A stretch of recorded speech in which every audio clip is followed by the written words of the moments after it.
Voltando então, Frei, eu deixei esse último bloco para conversarmos sobre a morte.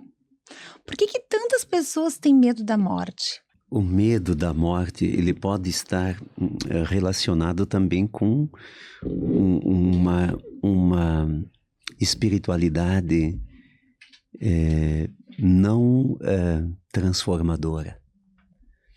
Porque a morte, ter consciência da morte, claro que a gente quer viver, todos nós queremos viver.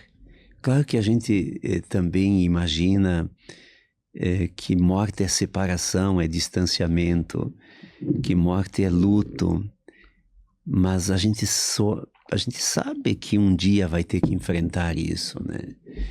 Mas que bom que existe a espiritualidade. E olha, quando foram construídas as pirâmides do Egito, quando foram colocados os faraós lá tão protegidos, né? É porque eles acreditavam que um dia a vida deles retornaria. Nós temos sede de vida, mas nós não podemos deixar que o conceito de vida aconteça apenas dentro daquilo que nós entendemos como existência de um corpo físico. A vida não é vida só porque existe fisicamente. Então, normalmente nos rituais eu tenho dito, olha aqui, ó.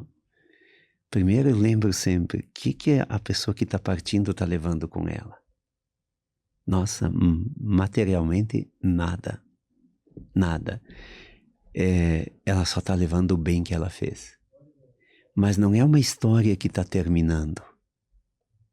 É uma história que está encerrando um ciclo e começando um outro ciclo. Se eu não fosse cristão, ou se eu tivesse alguma coisa que me dissesse assim, morreu, terminou tudo, eu acho que seria um absurdo viver. O que nos faz, a morte nos ensina a partir daquilo que a gente tem consciência do que vem depois dela. Então aí entra a fé.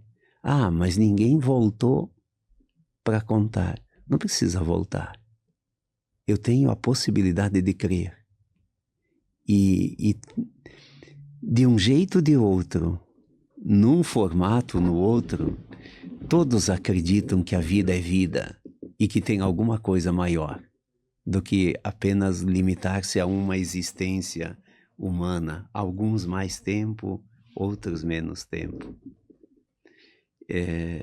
Isso quanto à questão do tempo de vida também é relativo. Tem gente que soma muitos anos e não envelhece.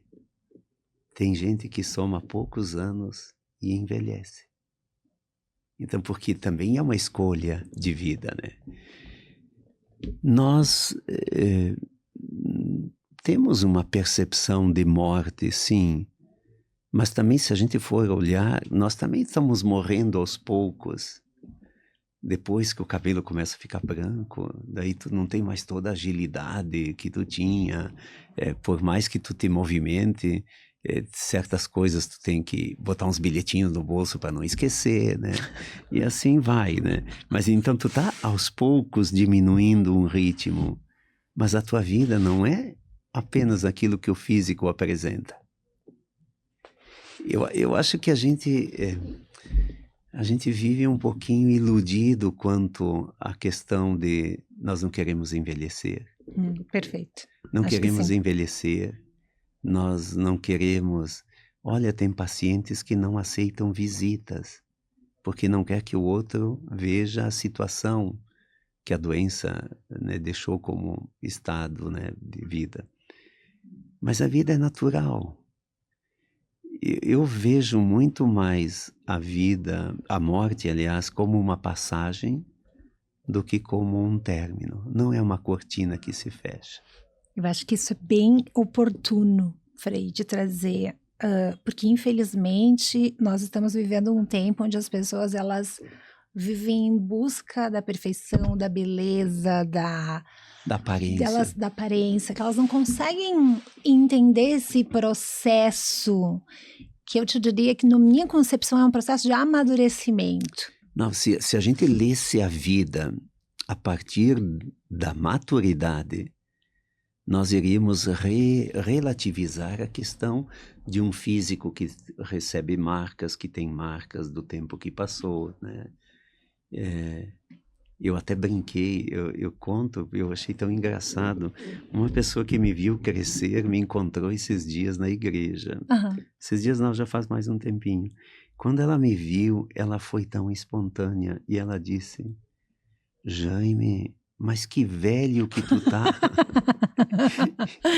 Só que eu tinha olhado para ela, eu tinha pensado a mesma coisa. A diferença foi que eu não... Foi elegante, não eu falou. não disse nada. E ela disse que velho que tá. É tão relativo aparentar velho, coisa assim, né? Porque eu acho que tem uma vida dentro de ti que não envelhece. Aí que tá. Eu, oncologista, olho uma pessoa que está envelhecendo e penso, que bom, você está envelhecendo. Sim. Eu acho que envelhecer com saúde é a melhor coisa que pode existir. Então, essa questão de viver a sua plenitude, a sua melhor forma no momento onde você está. Sim. E aceitar isso, né? Tem um senhor que... Frei, tu tá lindo com esse cabelo branco, né? Imagina se tu não vai aceitar teu cabelo branco. Pois é. Né? Nesse sentido. E eu acho isso importante trazer. Porque eu acho que isso tem a ver com espiritualidade, isso tem a ver com a aceitação da finitude, com o fato de nos entender. A morte seria menos radicalizada, assim, como o pavor, se a gente vivesse o hoje. Hoje eu estou vivo. Uhum. Que bom, vamos viver, né? Como vai ser amanhã? Amanhã é outro dia. Hoje vamos viver assim. Amanhã a gente pensa. Amanhã a gente pensa. Então, vejam que eu acho que muito, porque a vida se decide de dentro para fora. Sim, concordo. De dentro para fora. O que eu carrego dentro de ti, de mim? E também, de que forma eu exerço a minha possibilidade de ser seletivo? Isto é, eu quero selecionar o que me soma e o que não me soma. Em alguns ambientes, por que eu tenho que ir se não...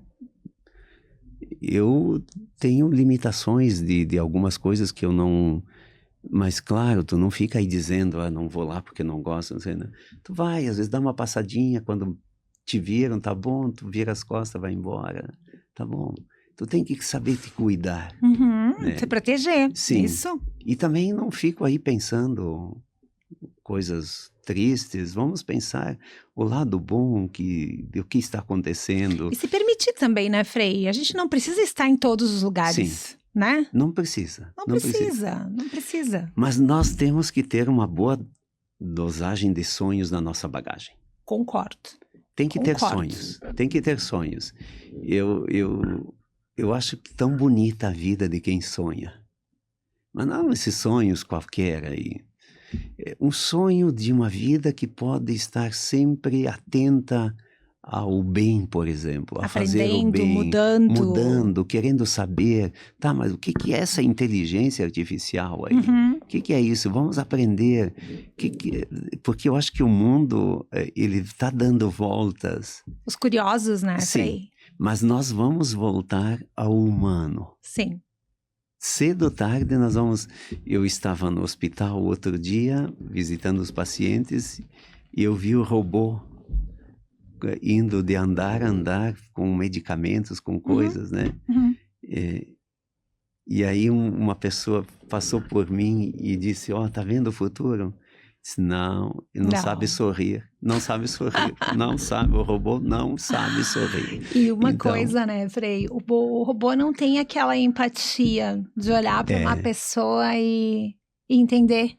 Sim, que às vezes, hoje eu estava no consultório de manhã, e eu tenho um olhar muito atento às minhas pacientes. Eu sinto algumas coisas, assim, que é muito particular. Por isso que elas te amam tanto. Eu também amo elas. E eu vi ela, chegou pra químio, assim, o jeito que ela levantou da cadeira, assim, se segurando da cadeira, a perna tremendo, ela tinha a última químio. Eu olhei pra ela, eu juro pra ti que eu senti o meu anjo. Olha. E eu disse assim, não vamos fazer a última químio, chega. Tá na hora de parar. Então eu te digo, eu tenho certeza que os robôs, que a IA não vai nos substituir. Perceber. Não vão nos substituir, mas eu ando junto com a inovação. Eu gosto muito disso. Eu também. Eu acho que nós não podemos negar o nosso tempo. Acho que a gente tem que andar com ele. Eu gosto de tendências. Também gosto. Qual é a tendência? Para onde nós estamos caminhando? Uhum. Acho isso muito importante. Acho que não pode, não, mas eu não gosto disso. Não, estava conversando com os alunos ontem sobre a inteligência artificial. Gente, a inteligência artificial é fantástica. Eu consigo discutir casos difíceis com a inteligência artificial. Sim. Com a bagagem de conhecimento que eu tenho, eu consigo ver coisas que talvez eu não veria. Sim. Então eu uso isso ao meu favor. Mas eu acho que a gente pode ser melhor com a inteligência Sim. artificial. Acho que esse é o ponto, que as pessoas têm que mudar Sim. né? Mas é muito bacana o senhor trazer isso, Frei. E eu sempre lhe vi dessa forma, muito à frente do seu tempo, né? De não ir contra, porque a gente não pode ir contra o que está acontecendo, né? Não. Então, é muito bacana isso, muito legal. Isso é tão importante, porque assim, daí tu tem uma perspectiva de vida diferenciada. Não que tu não tenha problemas, mas tu sabe que os problemas vão passar. Uhum. Às vezes a gente não traz presente uma coisa que... Não me lembro o nome do filósofo, do teólogo que disse, né, que o coração tem razões que a própria razão desconhece. Porque os gregos elegeram o coração como o centro da vida. Uhum. Tanto é que o coração é tão familiar que tu desenha um coração, todo mundo entende. Todo mundo entende. Agora, desenha o cérebro, nem todos entendem que é o cérebro. Né? Nem todos entendem. E às vezes tu tem razões tuas, internas, afetivas, que não são reconhecidas pelos outros. Agora, como é que eu cultivo isso dentro de mim?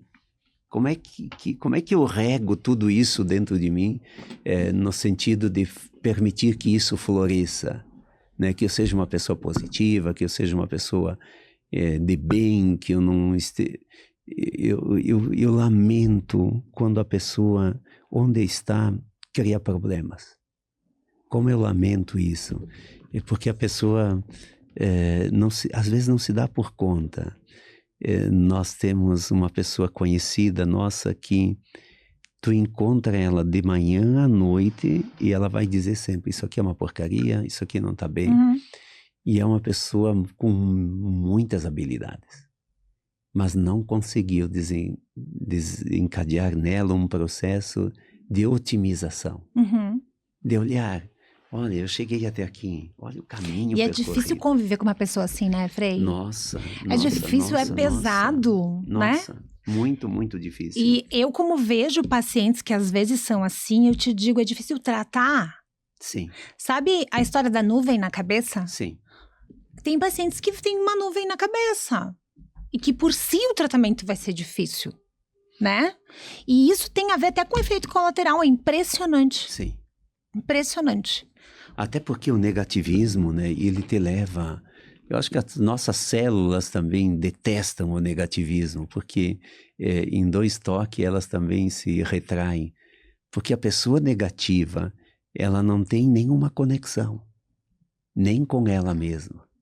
Porque a conexão consigo mesmo permite que a gente também olhe a vida a partir de uma outra ótica, numa outra perspectiva, né?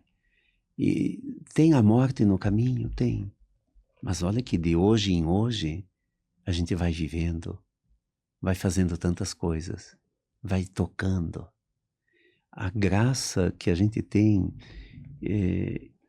a senhora enquanto doutora, a gente enquanto sacerdote, de tocar pessoas. Tocar pessoas. E aí a gente vê assim, nossa, como tudo isso é transformador. é transformador. Então nós temos pela frente um caminho significativo. Verdade. Acho que nós não podemos, temos a ciência se desenvolvendo cada vez mais. E tem coisas muito interessantes que dá para fazer. Uma das experiências que me deixa muito alegre por duas questões, uma questão ambiental de sustentabilidade e a outra no mesmo projeto, a questão também da caridade. Um menino de uma cooperativa de reciclagem de lixo aqui de Caxias criou a cartela do bem, que são os blisters, as cartelas vazias de medicamento. Acreditem, vem de tudo que é lado do Brasil e hoje nós já reunimos mais de 100 toneladas de cartelas. E nós conseguimos fazer as portas do Recanto da Compaixão, o antigo INSS aqui da cidade, que já tem mais de 100 idosos, nós vamos fechar com 125. E a gente conseguiu colocar as portas dos banheiros todas feitas dessas cartelas. Olha! Ela tem uma durabilidade infinita, não entra cupim e não pega umidade. Que bacana. Agora, o que significa mais de 100 toneladas sendo tiradas do meio ambiente? Nossa! Onde iria para 100 anos para decomposição. E são pessoas que de repente vão olhar para o medicamento que elas tomavam, para a cartela do medicamento, e vão olhar aquela cartela com outro olhar. Com certeza. Não é mais, olha, eu tive que tomar isso aqui, onde eu vou jogar isso? Não, agora eu reúno. Então, até o medicamento passou a ser visto de um outro jeito para quem tem pouco de resistência. É tudo a forma que a gente olha. Exatamente. E aí que entra o papel da liderança. E você sabe fazer muito bem isso, doutora. Juntar o pessoal para a convivência. Juntar o pessoal para uma corrida, para um movimento. O câncer, por mais marcas que ele deixa, ele não te rouba a vitalidade, a esperança, a alegria. Então, quanto a gente precisa enfrentar, tendo posturas diferenciadas, e não aquilo de se encolher, de não querer sair de casa, de ter vergonha de colocar um lenço na testa, que nada. A vida é muito mais do que uma aparência. A vida é muito mais de uma juventude que tu eterniza. A vida é vida. E se é vida, ela precisa ser cuidada, ser amada e ser também encaminhada para que ela cada vez desabroche mais e mais. Perfeito. Que as pessoas que nos escutem pensem nessa mensagem, né? Que muitas vezes as adversidades vêm para nos fortalecer. Sim. E para nos fazer mudar o rumo da nossa vida. Sim. Então, eu queria encerrar aqui e te agradecer imensamente. Foi maravilhoso. Sempre agradeço, muito doutora. bom conversar contigo. E tenho certeza que muita gente vai escutar e vai se sentir fortalecida com esse nosso bate-papo. Eu imagino o quanto os pacientes se sentem bem indo para uma consulta. Porque saem de lá animados. Eu tô assim. Em geral, eu tô animada, Frei. Eu acho isso importante. Acho que a gente tem que tentar manter isso, né? Porque é isso como o senhor falou. Como é que vai chegar alguém lá que já não tá muito passando por um problema de saúde, vai chegar lá com o médico com a cara fechada, É difícil, né? Então, acho que... No dia a dia, isso vale também para o padre, isso, né? Mas quando o médico não olha para o paciente... Nossa! Ele adoece mais ainda do que já está. Com certeza. Quando não enxerga a pessoa, né? Sim. É verdade. Muito obrigada, Frei. Um prazer enorme. Um abraço. Continua, doutora. Continua Amém. sempre. Amém. Obrigada mesmo.